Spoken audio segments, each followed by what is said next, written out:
Assalamualaikum warahmatullahi wabarakatuh. Demonstrasi kontekstual modul disiplin positif praktik penerapan segitiga restitusi oleh Saidah Unam SD Negeri Soka Poncowarno.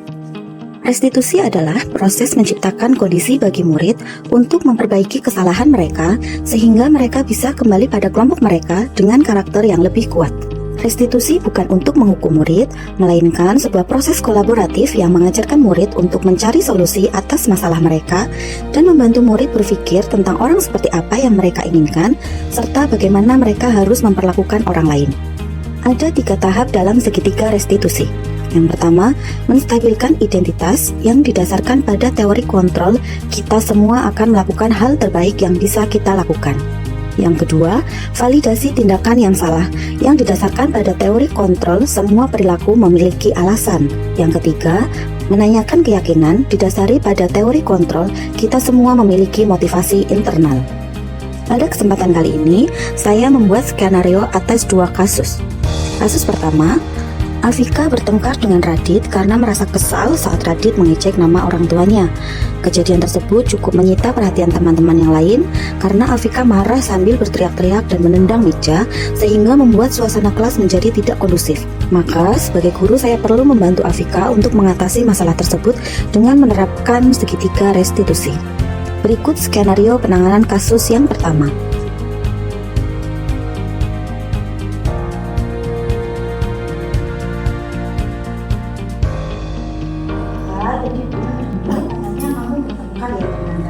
Iya Bu, soalnya saya kesal Bu. Kenapa kesal? Karena tadi saya ngajak menolak saya. Jangan dulu juga mungkin akan bisa kesal kalau orang dulu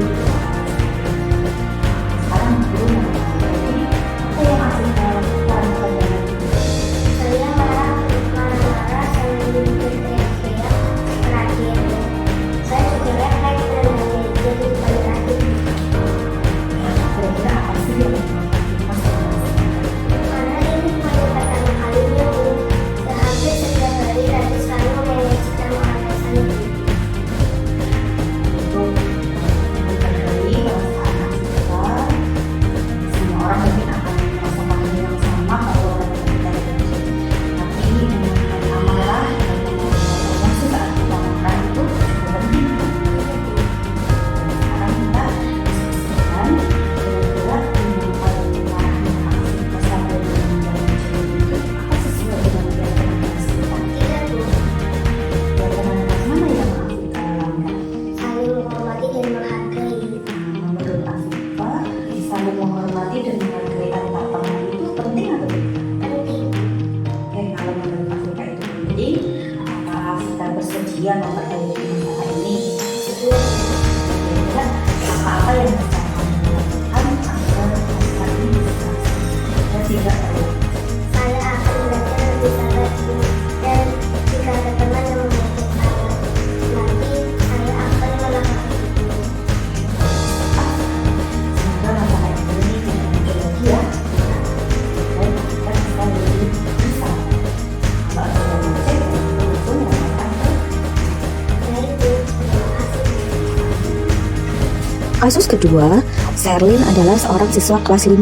Beberapa hari terakhir ini, Sherlyn seringkali datang terlambat ke sekolah. Sebagai guru, saya perlu mencari tahu penyebab permasalahan yang muncul tersebut karena saya khawatir jika tidak segera ditangani, Sherlyn akan melewatkan banyak kegiatan pembelajaran dan tertinggal dalam penguasaan materi pembelajaran. Berikut skenario penanganan kasus yang kedua.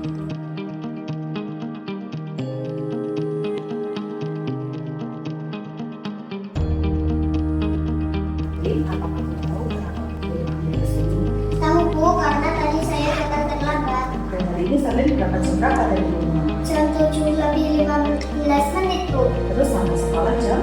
7:30. Berarti hari ini Sherlyn datangnya tepat waktu apa tidak? Tidak Bu, saya terlambat 15 menit.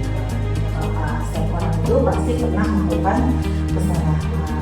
Guru juga pernah melakukan kesalahan yang sama seperti Sherlyn. Sekarang coba Sherlyn ceritakan kenapa tadi pagi Sherlyn bisa datang. Saya bangun kesiangan Bu. Namanya kesiangan. Kenapa bisa kok bisa bangun kesiangan? Saya menonton pertandingan sepak bola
melakukan kesalahan.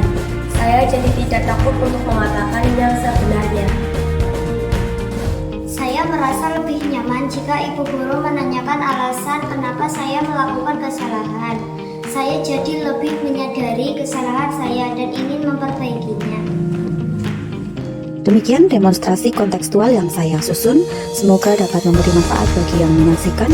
Wassalamualaikum warahmatullahi wabarakatuh. Salam dan bahagia.